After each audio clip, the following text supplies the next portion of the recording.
je ne me revendique pas comme étant d'extrême droite. Après que des gens me placent comme étant d'extrême droite, j'en ai rien à foutre. Je pense que Louis Boyard ne voudrait pas être mon ami, par exemple. Mais moi, je suis pour une liberté d'expression totale. N'importe qui ne va pas penser comme toi va être d'extrême droite, va être un facho. Salut les amis, on se retrouve pour une nouvelle interview. On a aujourd'hui la chance de recevoir le Doc Baron. Salut le Doc. Salut, ça va? Ça fait très plaisir de te recevoir. Ouais. On a eu un débat avorté il y a moins d'un an et finalement on est du coup ravis de pouvoir te recevoir parce que t'es pas parisien. Ça s'entend aussi. Ils vont le comprendre, je pense. J'ai envie de commencer tout de suite avec une question qui est un peu en ligne de fond de beaucoup de choses qui se passent en ce moment. C'est la question de la droite, de sa réunification potentielle qui de toute façon n'a pas eu lieu en 2022 pendant les présidentielles. T'es un peu une des personnalités qui est un peu au milieu de ce qu'on va appeler la droite ou l'extrême droite. C'est quoi aujourd'hui la frontière entre la droite et l'extrême droite? Et c'est quoi même la droite aujourd'hui? Alors vaste question et je pense que ma réponse ne va pas vraiment vous convenir. En gros aujourd'hui ce qu'on appelle extrême droite, qu'est-ce que c'est vulgairement selon la plupart des Français et des médias? C'est le Rassemblement National et c'est Reconquête, en gros. Déjà, la disposition même de l'Assemblée par le biais de l'hémicycle, on te positionne à l'extrême droite. C'est comme ça. D'ailleurs, le clivage, originellement, même s'il y avait des différences de doctrine, le clivage, il se trouve aussi matérialisé dans l'Assemblée. On met ceux qui sont à droite et ceux qui sont à gauche. Si on remonte le temps et qu'on analyse en gros les origines de l'extrême droite, c'est quoi? Alors, certains vont te dire c'est le boulangisme, d'autres l'Action française de Maurras. L'Action française de Maurras, c'est le royalisme et en parallèle, c'est l'anti-parlementarisme. Donc ça veut dire qu'on met l'Action française de Maurras à l'extrême droite au même titre que le Front National, au Rassemblement National. Sauf que le Rassemblement National n'est ni royaliste, ni anti-parlementariste, puisqu'ils ont des députés, ils participent à la vie démocratique du pays. Donc la question, c'est quels sont les critères? Alors Michel Vinocq, qui est assez orienté, te dira que c'est par exemple l'intérêt pour la frontière et pour la question de l'immigration. D'ailleurs, quand l'inconscient collectif pense à extrême droite, il va te dire que c'est des considérations en lien avec l'immigration.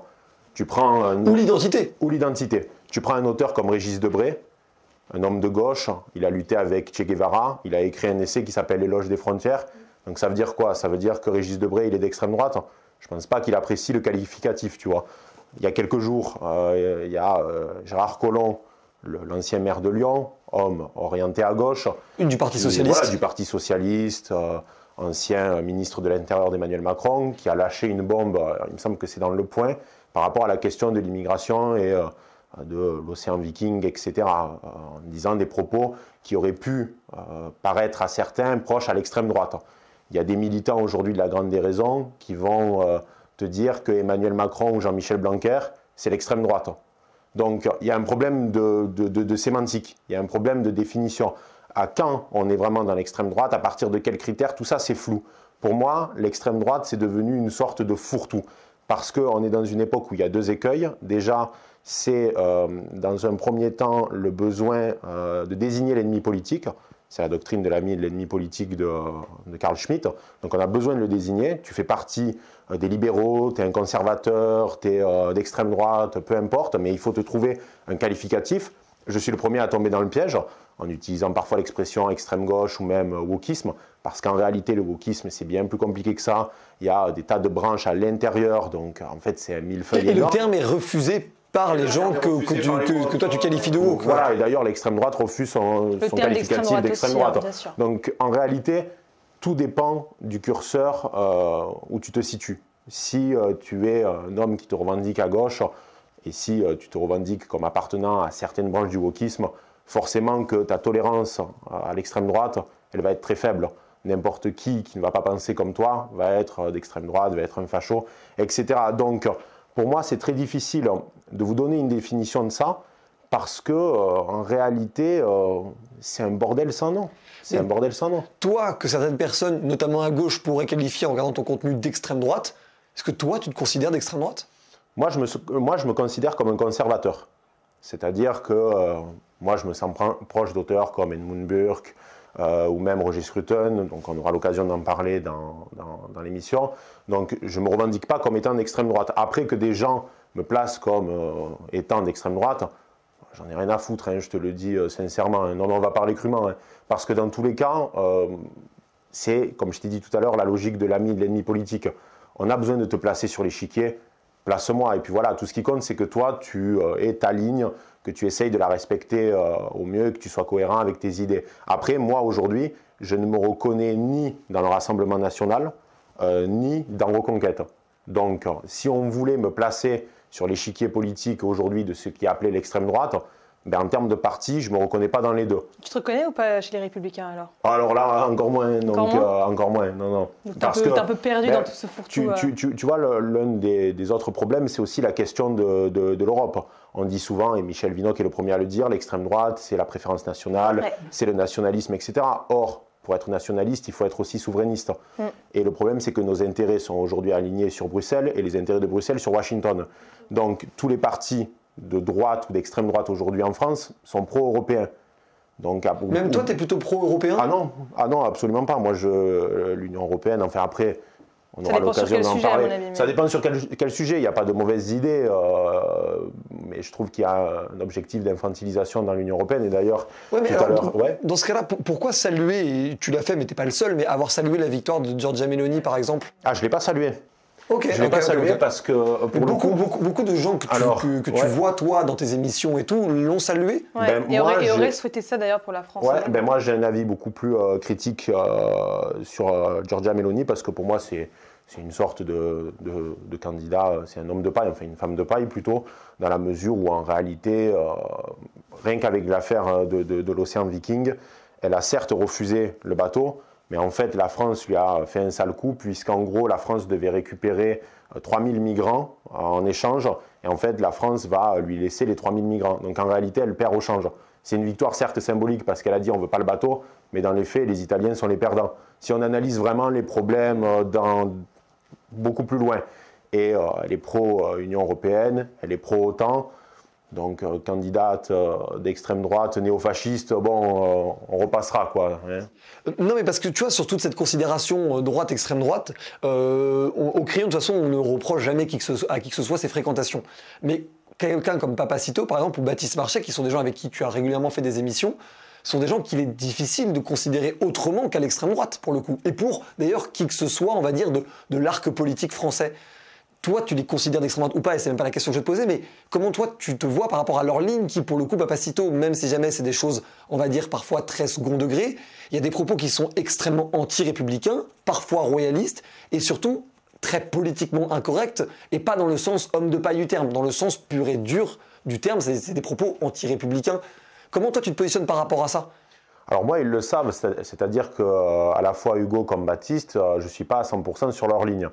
On a fait une vidéo il y a peu, on n'a pas le temps vraiment de discuter de politique vraiment de fond, on a parlé surtout de l'échec de Zemmour et de ce type de considération, mais si on était allé beaucoup plus loin, je pense que la plupart de ceux qui auraient regardé cette vidéo auraient vu qu'on n'était pas exactement sur la même ligne. Par exemple sur la question de l'avortement, sur ce type de problématique assez large et complexe, on n'a pas du tout les mêmes avis. Baptiste est plus sur une branche identitaire, c'est pas spécialement mon cas, etc. Donc c'est assez complexe par rapport à tout ça. Moi après ça me gêne pas, si tu veux, d'être placé proche d'eux parce que ce sont des amis.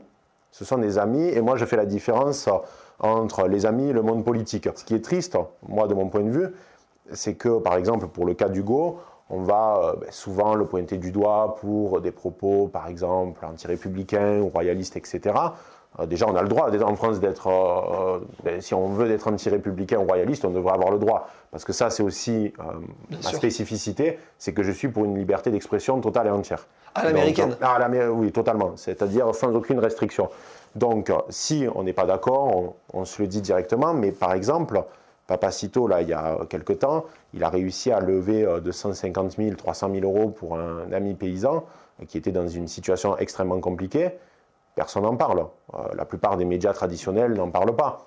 Parce que c'est Papacito. Pourtant, il a changé la vie de cet homme-là d'une manière positive. Et il a démontré quand même par A plus B que dans cette histoire, il y avait quand même des grosses irrégularités, voire peut-être même, j'utilise le conditionnel, de la corruption. Donc, ça, c'est pas avancé, c'est pas mis en avant. On va sortir que la petite phrase choc qu'il a pu dire, etc. Et après, pour comprendre Papacito, il faut comprendre aussi que c'est un homme du Sud. On a un côté sanguin, on a un côté excessif, et c'est ce qui fait la beauté du personnage, en quelque sorte. Mais forcément, la personnalité de Papacito, elle est totalement en contradiction avec la pensée dominante d'aujourd'hui, ou du moins du français lambda, du français du quotidien. Oui, mais d'un autre côté, et c'est moi la question que je pose, est-ce que tu penses qu'on aurait mis en avant, je ne sais pas, un Hugo Clément ou un Louis Boyard, bon, même si maintenant il est député, parce que Louis Boyard, sur le plateau de TPMP, par exemple, disait qu'il avait aidé des jeunes en situation de précarité à trouver un logement à Évry, et il disait qu'on ne parlait pas de ça non plus. Est-ce que finalement, ce n'est pas un peu le cas de n'importe qui mène une action positive, dans le cas du coup de Papacito avec ce paysan-là, d'en fait d'être oublié par, on va dire, du clash et du buzz, et là, pour le coup, de quelque nature politique que ce soit, quoi. Oui, parce que de toute façon, comme je vous l'ai dit tout à l'heure, on est dans l'ère de l'affrontement perpétuel, de l'ami et de l'ennemi, donc on ne va jamais saluer les bonnes actions. Les bonnes actions. De toute façon, on est dans une époque qui est contre la nuance, on n'est pas du tout nuancé aujourd'hui. D'ailleurs, ça c'est aussi l'un des problèmes d'Emmanuel Macron, c'est qu'il a fait exploser certaines digues, ce qui fait que de suite il faut choisir une forme de camp.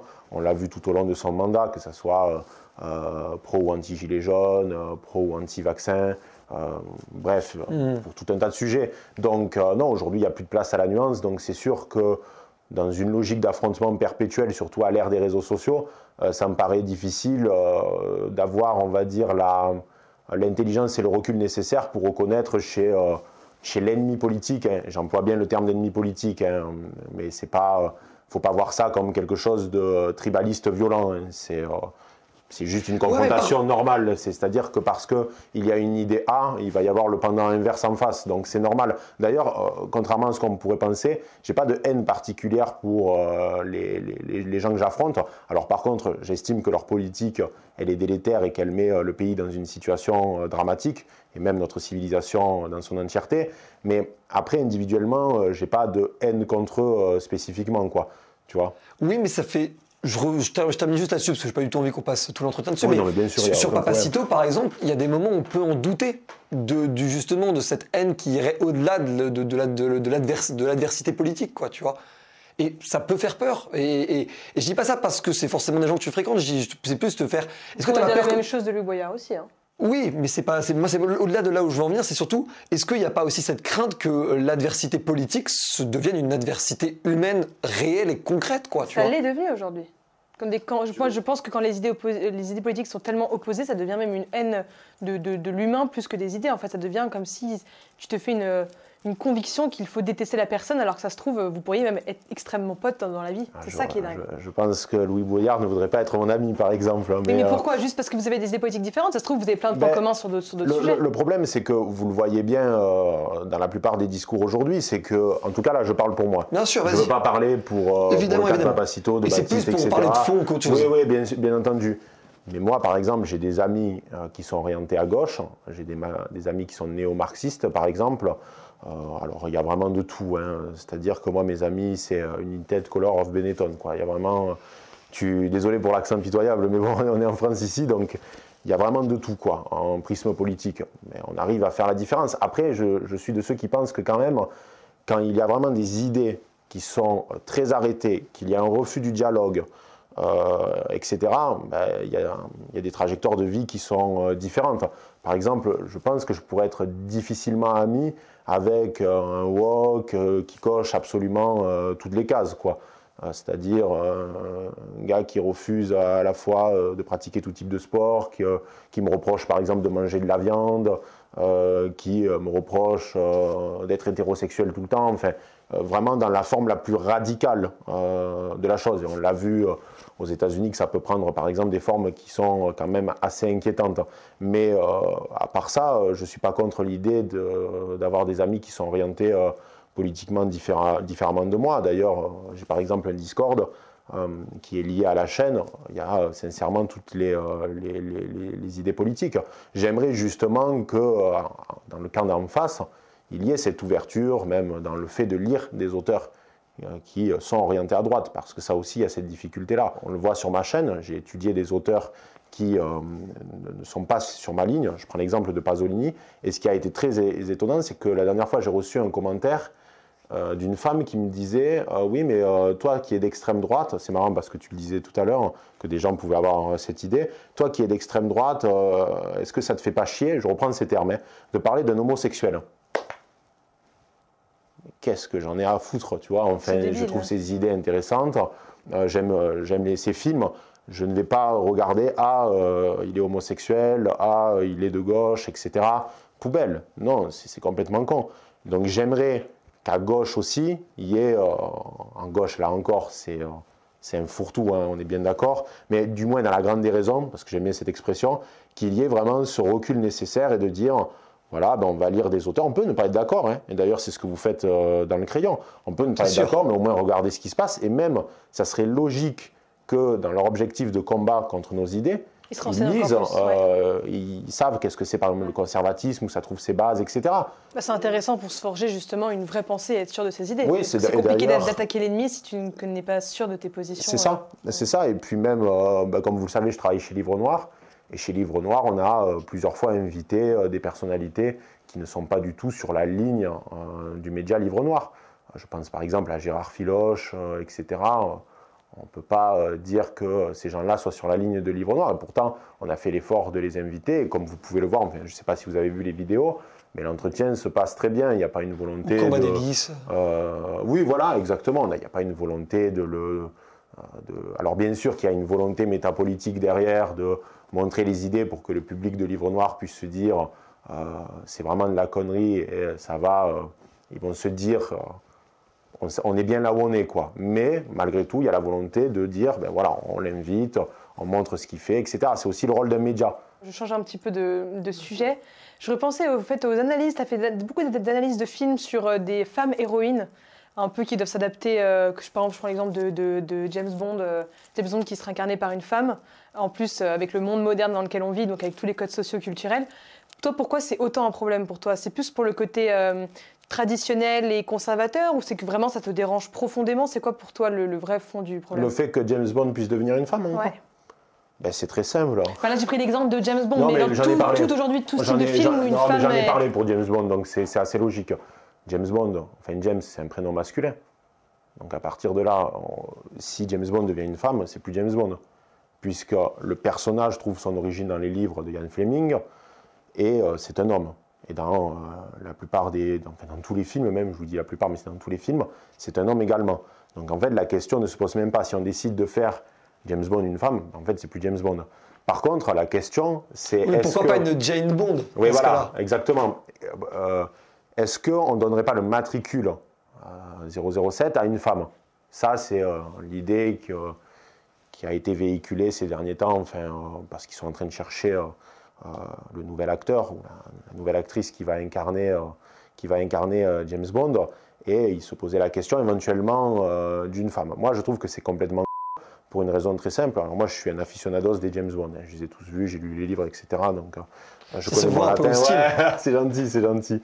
Mais non, c'est vrai que je pense qu'il y a une logique d'infantilisation quand tu décides de dire à une communauté, là on parle des femmes, mais on peut parler également de la communauté noire, asiatique ou peu importe, de leur dire, bon, ben, puisque nous, scénaristes ou réalisateurs, on est incapables de créer de nouveaux personnages afin que vous puissiez incarner eh bien, des figures héroïques, on va prendre celles déjà existantes pour vous faire plaisir.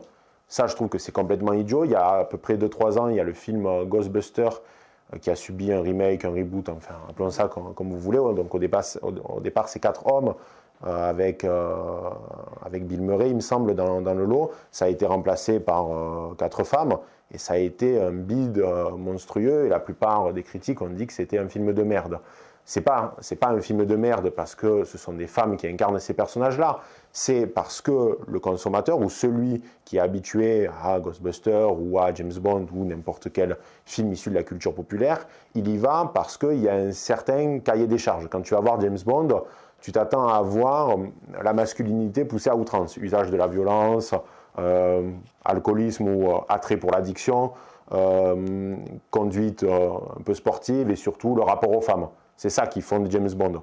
Donc à partir de là, si tu décides de remplacer le matricule 007 par une femme, le personnage perd de sa substance. Par contre, libre aux scénaristes et aux réalisateurs de faire des films avec de nouveaux personnages incarnés par des femmes ou des minorités. Il y a quelques années de cela, pour rester vraiment dans la culture populaire, ils ont créé la saga d'action John Wick. Ça n'existait pas avant, ils sont repartis sur des bases nouvelles. Donc faites ça avec une femme et voyez bien si ça marche ou pas.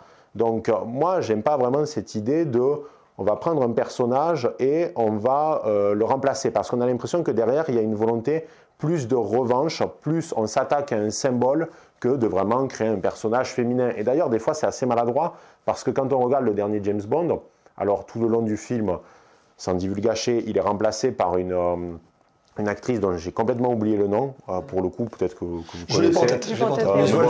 Tout le monde a vu le film, je pense.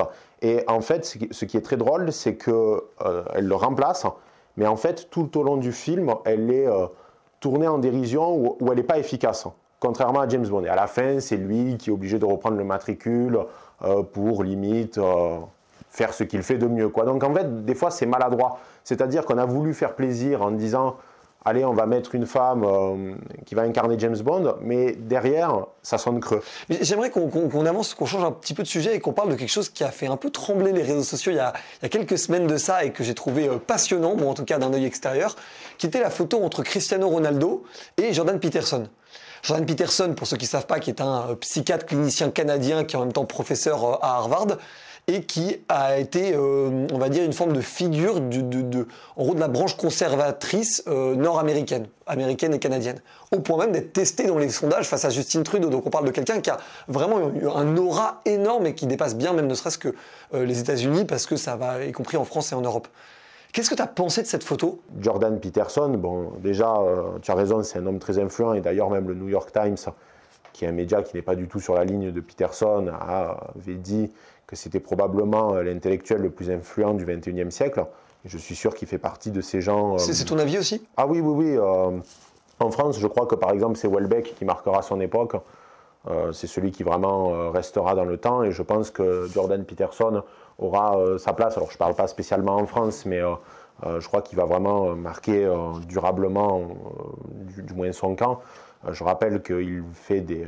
alors, ce n'est pas des meetings, c'est des conférences plutôt dans des pays de l'Europe de l'Est, et il remplit des stades.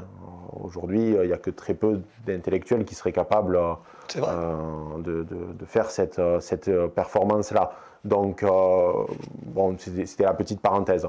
Mais Jordan Peterson, comme Cristiano Ronaldo, ils ont un logiciel de valeur qui est assez similaire. Pour beaucoup de gens, c'est étonnant parce que c'est la rencontre entre un milieu intellectuel et politique avec le milieu du foot et du sport. Ce sont deux milieux qui ne rentrent jamais habituellement en contact. Mais Jordan Peterson et Cristiano Ronaldo partagent un logiciel de valeur assez similaire parce qu'ils sont attachés à la famille, à la tradition. Ronaldo accorde, et sa femme d'ailleurs accorde une place très importante à la religion, à la famille, à l'idée de qu'est-ce qu'on va transmettre à nos enfants, à l'idée aussi de travail, la valeur travail. On voit que... l'effort. Voilà, exactement, la question de l'effort. Donc en fait, ce n'est pas si étonnant que ça, alors que j'en suis sûr que par exemple, il me semble que Ronaldo avait eu recours à la GPA, il ne me semble pas que Jordan Peterson soit exactement sur cette ligne-là, mais qu'importe. Ils ont un logiciel commun de valeur. Donc en fait, cette rencontre, elle n'est pas si surprenante que ça. Mais justement, moi, c'est ça qui m'intéresse, c'est que Cristiano Ronaldo est la personne la plus suivie sur Instagram. C'est un des deux plus grands, il fait parmi les deux plus grands sportifs, même pas seulement footballeurs, sportifs du 21e siècle. C'est quelqu'un d'incroyablement influent, plus que la majorité des présidents des pays du monde. C'est assez dingue, et il y a eu quand même une vraie levée de bouclier là-dessus. C'est sûr, tu t'affiches avec... Oui, mais du coup, moi c'est sa question. Il y a des gens qui du coup suivent Cristiano Ronaldo et l'acclament pour ses exploits sportifs, et qui du coup sont incapables de voir le lien avec Jordan Peterson. Pourquoi, selon toi, on ne voit pas ce lien? Parce que, j'ai envie de dire, la culture de l'effort dont Peterson parle beaucoup, ça semble évident que quelqu'un comme ça, Ronaldo, à ce niveau de performance l'est. Ben déjà parce que la plupart des gens qui ont pu commenter... Alors déjà, j'avais regardé un peu les commentaires de la publication. La très grande majorité des commentaires sont quand même très positifs, hein. Y compris même de personnalités certifiées du milieu du sport, etc., qui valident la rencontre. Donc ça veut dire qu'ils aiment à la fois Ronaldo et Peterson, donc il y en a d'autres. Il y avait eu une rencontre aussi improbable entre Skrillex et Peterson, qui a été carrément allé le voir en fait à l'un de ces conférences. Donc ça montre qu'il y a des gens... J'aimerais beaucoup voir Peterson au concert de Skrillex. Théoriquement, il devrait le faire maintenant. Il devrait lui rendre l'appareil. Donc déjà, la très grande majorité des commentaires étaient quand même très positifs, etc., etc. Après, c'est vrai qu'il y a eu des réactions. Je pense à un article de SoFoot qui disait, d'ailleurs j'en parle dans la vidéo, ouais, il s'affiche avec un masculiniste, controversé, etc. Bon, enfin bref, les qualificatifs habituels, c'est ce que je te disais au début, on désigne l'ennemi.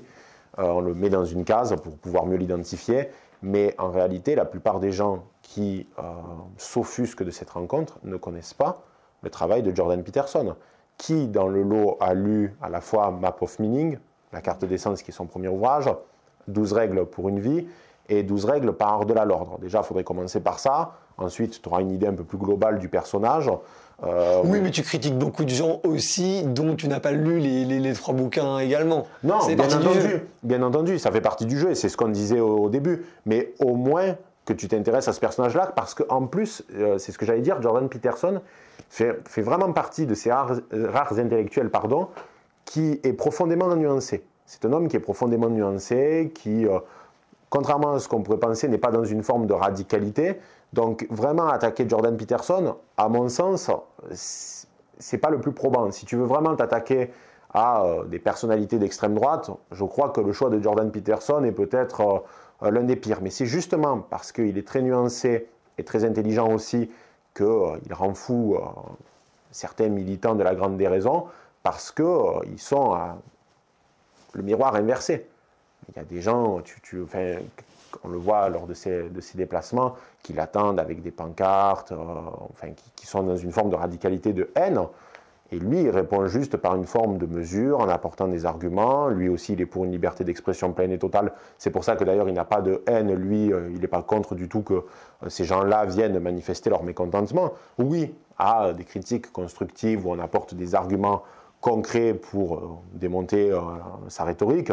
Mais alors, c'est un facho, c'est un masculiniste qui veut que les femmes soient à la cuisine, c'est une méconnaissance claire de son travail. Oui à la critique elle est très importante, mais la critique intéressante, voilà, constructive.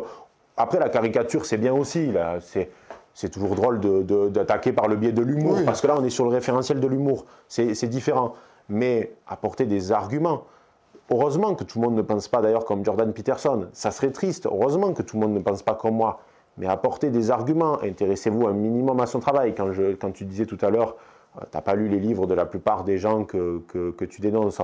Peut-être pas tous, mais au moins tu connais leurs référentiels, tu connais quand même leurs arguments, tu regardes leurs conférences, donc tu connais quand même leur rhétorique. Oui, tu approfondis le travail. Voilà, c'est-à-dire que tu ne restes pas un tweet, enfin tu ne te focalises pas sur un tweet ou sur ce qu'un média de gauche comme de droite a pu te dire sur telle personnalité. Non, tu essayes d'aller plus loin et à partir de là, quand tu connais un minimum le personnage et ce qu'il propose, tu peux apporter des critiques et heureusement que les gens peuvent le faire. Et comme je t'ai dit au début de cet entretien, comme je vous ai dit, moi je suis pour une liberté d'expression totale. Tant qu'après on ne rentre pas par contre dans de la diffamation, etc. Parce que là on touche à... l'injure. Ouais, après l'injure, au moins pour moi l'injure ça permet... Toi même l'injure tu serais pour parce qu'au moins on voit la vraie nature des personnes. On voit la vraie nature, c'est-à-dire quelqu'un qui est dans l'injure, si ce n'est pas par le biais de l'humour, parce que là encore, il faut distinguer quand même les deux, la caricature et la satire, c'est extrêmement important. Mais si on est dans de l'injure pure, moi-même je ne suis pas contre, parce qu'au moins la personne montre son vrai visage. Il n'avance pas à visage masqué. Donc moi je suis pour que les gens puissent à la fois tenir les mêmes propos dans leur sphère privée que dans la sphère publique. Des propos qui pourraient être même très choquants, quand il y a eu par exemple des gens qui se sont réjouis de l'incendie de Notre-Dame, qui ont dit de toute façon c'était une vieille bicoque en bois, tant mieux. Ben moi je suis pour qu'il y ait des gens qui disent ça, parce qu'au moins moi je sais que ces gens-là ne sont farouchement pas sur ma ligne. Ça va Et pas c'est te très rendre bien. dingue justement de te dire qu'ils font ces critiques-là mais derrière leur téléphone? Tu vas pas te dire c'est trop facile? Non, parce que moi je ne suis pas dans cet attrait pour le combat d'ordre physique. Enfin, c'est pas des choses qui me... Non, mais pas pour le côté je croyais forcément que tu disais bagarre. en Non, gros, non. non. Mais pour le côté de bon, c'est trop facile, il parle derrière son téléphone, il critique, Il mais a en le fait. droit. Pour moi, il devrait avoir le droit. Comme moi, je pourrais avoir le droit de dire, sans risquer l'ostracisme ou ce genre de choses, je peux avoir le droit de dire que je ne suis pas d'accord avec les choix d'acteurs pour la série des Anneaux de pouvoir. Mais à un côté, si je demande ça pour moi, je le demande aussi pour les autres. Donc oui, Oui, mais après, pourrait... ça pourrait justement être, comme tu disais, par contre là, pour le côté bagarre, dangereux si des gens osaient complètement se montrer à 100% tels qu'ils sont sur les réseaux sociaux. après, il faut ils pouvoir, pourraient, après, il faut risquer pouvoir leur vie assumer ou- ses propos. Il faut Oui, pouvoir avoir mais- aussi le courage d'assumer Mais ses aussi propos. avoir le courage d'accepter justement, comme tu dis, comme toi, les critiques et qu'importe de quelle manière elles ont été dites, sans vouloir après rétorquer avec la violence. Donc ça aussi, il faut que les deux camps l'acceptent. demande Sinon, une la forme liberté de d'expression sagesse. ne pourra pas. Oui, mais sinon la liberté Est-ce que, d'expression ne pourra pas. c'est la question un peu de est-ce qu'une société trop honnête devient une société trop violente? Enfin, oui, ça peut basculer. Après c'est des questions d'ordre anthropologique, ça dépend de la civilisation à laquelle on parle, ça dépend du logiciel de valeur de cette civilisation, ça dépend de tout un tas de facteurs, ça dépend du système politique du pays déterminé. Après, on rentre dans des considérations où il y a tellement de critères qui rentrent en jeu que ça serait difficile de dire qu'est-ce qui pourrait se passer à 100% si un État Bien décidait sûr. de mettre en... En tout cas, moi, je suis pour, et je suis pour que justement des gens expriment le fait qu'ils ne sont pas du tout d'accord sur cette question-là. Et d'ailleurs, à droite, il y en a beaucoup qui ne sont pas du tout dans cette ligne-là, parce qu'il y a beaucoup de gens à droite qui aimeraient une sorte de retour à l'interdiction de blasphémer, par exemple, ou à ce type de choses. Mais en fait, il faut... Ce qui n'est pas ton cas. Non, ce qui n'est pas mon cas, parce qu'il faut avoir une forme de logique. Si on le demande par la religion catholique, les autres religions demanderont exactement la même chose. Donc vous ne pouvez pas, d'un côté, valider, par exemple, les caricatures de Charlie Hebdo, et de l'autre dire, oui, mais nous, on demande à ce que le catholicisme ne soit pas touché, même si la France est un pays qui a un lien extrêmement étroit avec le catholicisme. Non, il faut pouvoir être cohérent après. Enfin, c'est mon point de vue. Est-ce que tu considères que Macron est de droite? Alors là, on en revient aux mêmes problématiques qu'au début de la vidéo. C'est-à-dire, qu'est-ce que la droite? Est-ce que c'est la droite libérale d'un point de vue économiquement? Est-ce que c'est la droite qui est libérale sur les questions de société? Comme je vous ai dit, il y en a qui considèrent que Macron est d'extrême droite parce qu'il a dit sur le plateau de France 2 la dernière fois que la moitié des agressions, c'était quelque chose comme ça, était le fait d'étrangers en Île-de-France. Donc pour certains, maintenant, il est catégorisé à l'extrême droite. Pour la droite, style les Républicains, c'est un homme de gauche parce qu'il est issu d'un gouvernement, il est socialiste. issu du Parti socialiste. Et d'ailleurs, lui-même, dans son livre, je crois, Révolution, il se revendique comme un homme de gauche, il me semble, si je ne dis pas de bêtises. Mais aujourd'hui, toute la gauche, notamment écologique, le considère pleinement comme quelqu'un de droite. Sans aucune forme de concession. De droite libérale. Certes, mais de droite quand même. Moi, je vous dirais surtout, parce que si je vous dis, par exemple, si je vous dis il est de droite, il y en a qui seront d'accord, il y en a qui ne seront pas d'accord, etc. Et si je dis qu'il est de gauche, ça sera la même chose. Je vais vous dire plusieurs choses sur Macron. Déjà, je pense que c'est un progressiste. Moi, je vous le dis en tant que conservateur. C'est-à-dire que, de mon point de vue, c'est un progressiste. C'est-à-dire que lui, il a des idées très arrêtées sur des questions sociétales.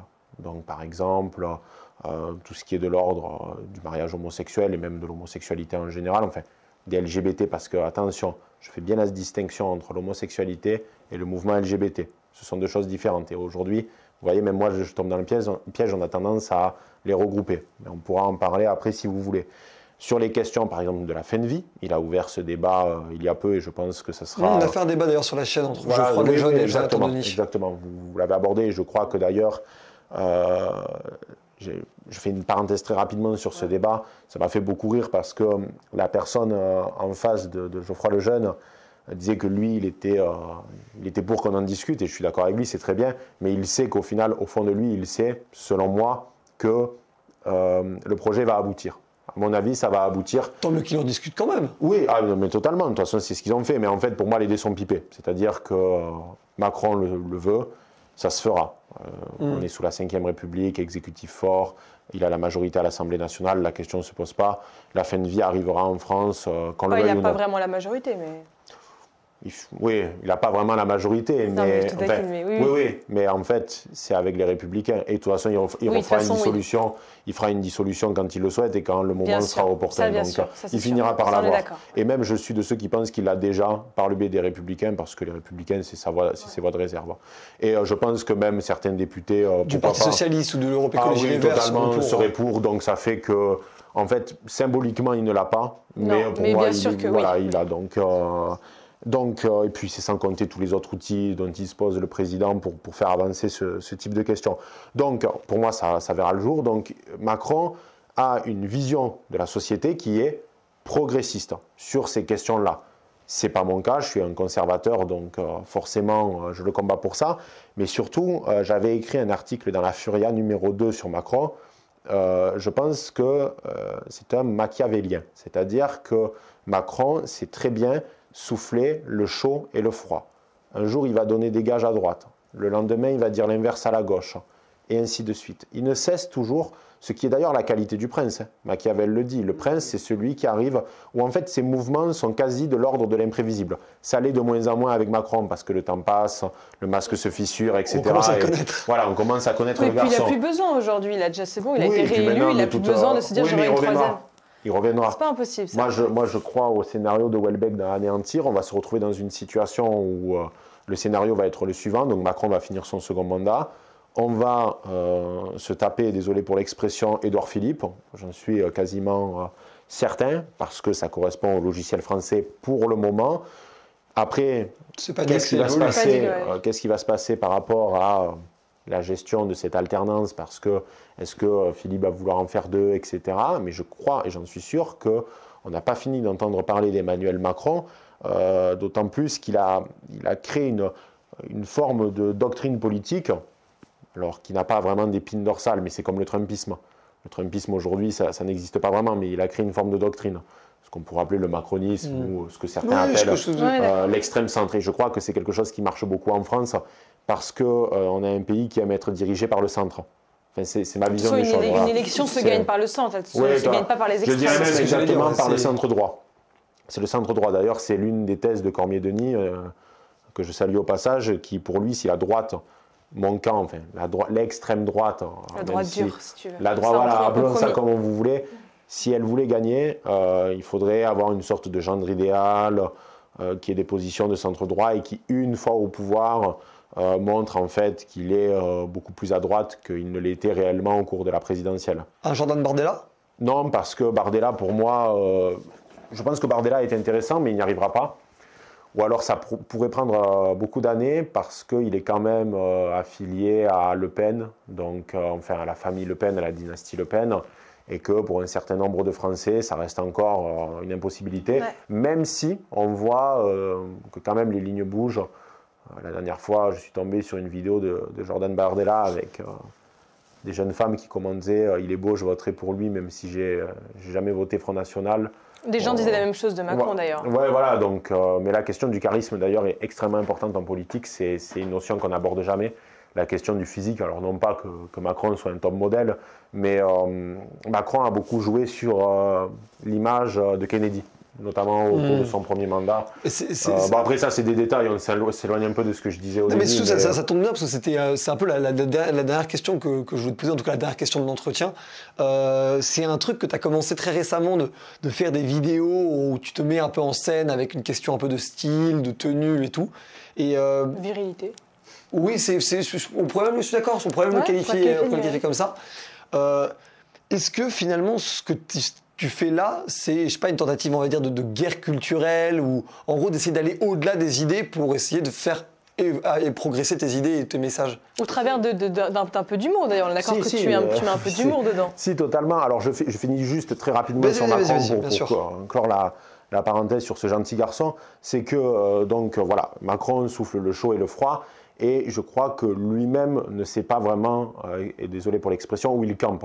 il ne sait pas des fois, parce qu'en fait, il veut se maintenir au pouvoir, et pour se maintenir au pouvoir, il faut être capable de faire des concessions, de donner des gages, d'être mouvant, et d'être surtout imprévisible. C'est ce que dit Machiavel dans Le Prince doit être imprévisible, on ne doit pas pouvoir calculer c'est quoi l'avance. Maintenant, c'est plus difficile, parce que comme je vous ai dit, dans tous les cas, il est progressiste sur les questions sociétales, donc on peut le voir venir de là, mais en réalité, ça peut durer qu'un temps, cette stratégie. Mais au moins, ça a marché, puisque de toute façon, il a été réélu et qu'il reviendra, j'en suis convaincu. Et je pense que d'ailleurs, Édouard Philippe fera à peu près la même chose, mais il sera peut-être un peu plus à droite.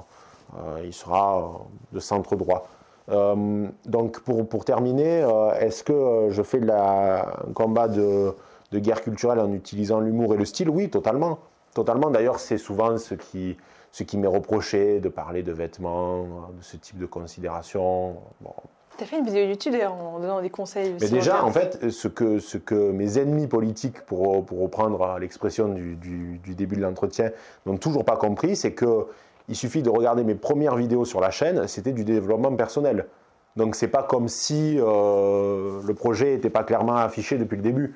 Je fais du développement personnel déjà de base, et c'est ensuite que je suis allé vers le politique. Donc c'est comme le port-salut, c'est marqué dessus. Non mais les mecs qui disent... En quoi c'est lié? Non mais les gars qui disent, ils parlent de vêtements ou de dev perso, mais les gars, réveillez-vous, ça fait 2 ans que je fais ça. Et c'est le début de la chaîne. Mais après, c'était une parenthèse. Mais bien sûr, mais en quoi c'est lié? Parce que j'ai vu, et tu n'es pas le seul à avoir mélangé le développement personnel et la politique. C'est très simple. Je prendrais l'exemple, ne serait-ce que de la guilde des potiers, donc de l'atelier Missor. On peut prendre aussi l'exemple de la chaîne des Philogines. Ouais. En quoi c'est lié, justement, ces questions de développement personnel et ces questions de politique? Pour moi, c'est lié parce que si on prend, par exemple, l'atelier Missor, d'ailleurs, je les salue parce que quand je suis allé dans leur atelier, j'ai été juste subjugué par ce qu'ils font. Là, ils sont en train de faire une... Bon, c'est pas un secret, ils l'ont affiché, ils sont en train de faire une statue de à peu près 2 mètres, je crois, 1,90 m de Napoléon, avec un glaive, etc. Enfin bon, c'est assez magnifique. Et ce qui m'a surpris, c'est que quand je suis allé à l'atelier, ils se vouvoyaient. Alors certains pourraient trouver ça ridicule, certains pourraient... ouais, ou même vieux jeu, et d'ailleurs, ils auraient le droit, hein. Mais ils ont posé des règles, ils ont posé un cadre. Et on voit que d'ailleurs, leur boîte marche. Alors je ne dis pas que les boîtes qui n'ont pas de règles, etc. Parce que... C'est ce que j'allais dire. Parce que ouais, exactement. Donc, dans la Startup Nation, il faut nuancer. Il y a des boîtes où il n'y a pas de règles et qui font beaucoup d'argent aussi. Bien sûr, mais au moins, il y a une synergie. Parce qu'ils partagent tous ce logiciel de valeur, et on le voit même par le produit final. Le produit final, ils ne sont pas en train de vendre, je ne sais pas moi, ils ne sont pas en train de vendre des sextoys, quoi. Alors désolé pour la comparaison, mais ils sont sur des bustes avec des personnalités qui incarnent parfois une certaine idée de la France, etc. Donc c'est assez logique. Donc ils ont à l'intérieur de leur atelier une organisation avec certaines valeurs qui sont clairement affichées. Alors je ne rentrerai pas dans les détails parce que c'est après de l'ordre, c'est du personnel, mais on voit qu'ils sont animés par certaines idées et que ça transpire dans la création même du produit final. Donc je crois que quand on a des idées politiques, on en revient à ce que je disais tout à l'heure par rapport au fait est-ce que tu pourrais être ami avec des gens qui ne sont pas de ton camp? Oui, mais à un moment, il y a de la politique, enfin découle de la politique des choix de vie. Des choix de vie qui peuvent être diamétralement opposés. Un exemple tout con. Tu prends quelqu'un qui est issu de la gauche républicaine et tu prends une femme de la gauche républicaine et un homme de droite conservatrice. Ils se marient. C'est un exemple que j'ai avec un ami.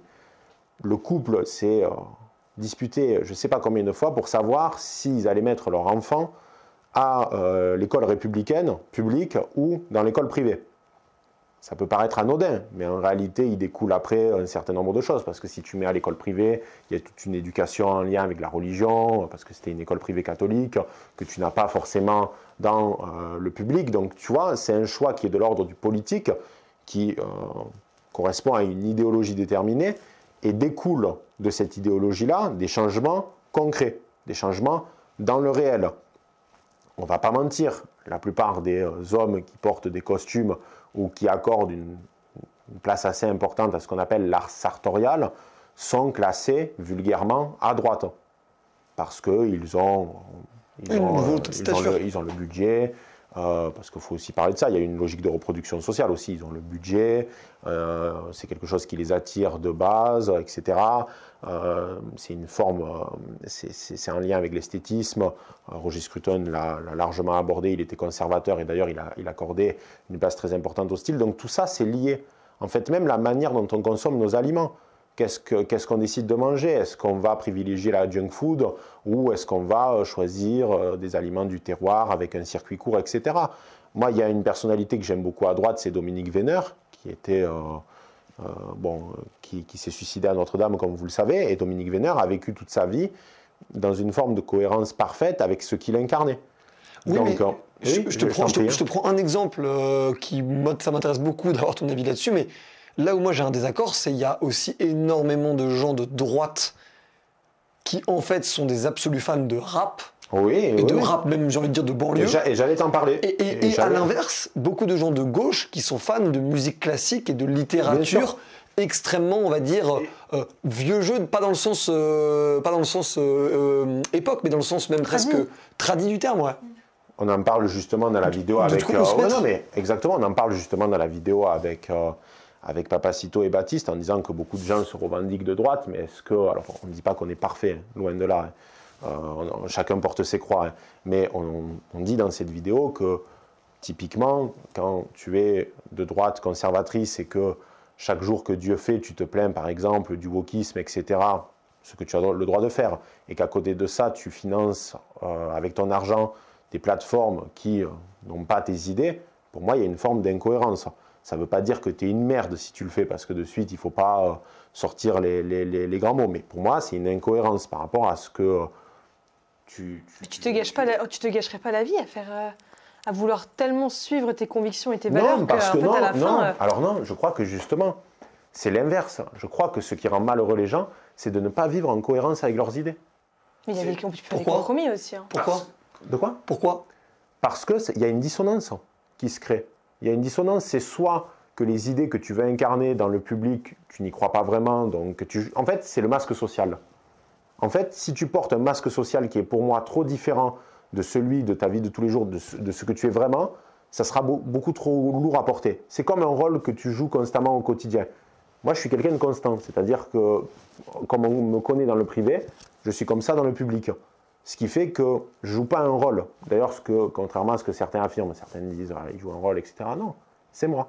Donc, ça fait que, je peux le dire, je suis profondément heureux dans ma vie parce que chaque jour que Dieu fait, tout ce que je fais, je le fais parce que je suis animé avec certaines idées. Attention, personne n'est parfait. Ça ne veut pas dire que parfois, je ne vais pas manger dans un fast-food ou des conneries du genre. Il ne faut pas après non plus vivre d'une façon complètement sclérosée. Mais quand même d'être, dans la mesure du possible, au maximum en cohérence avec ses idées.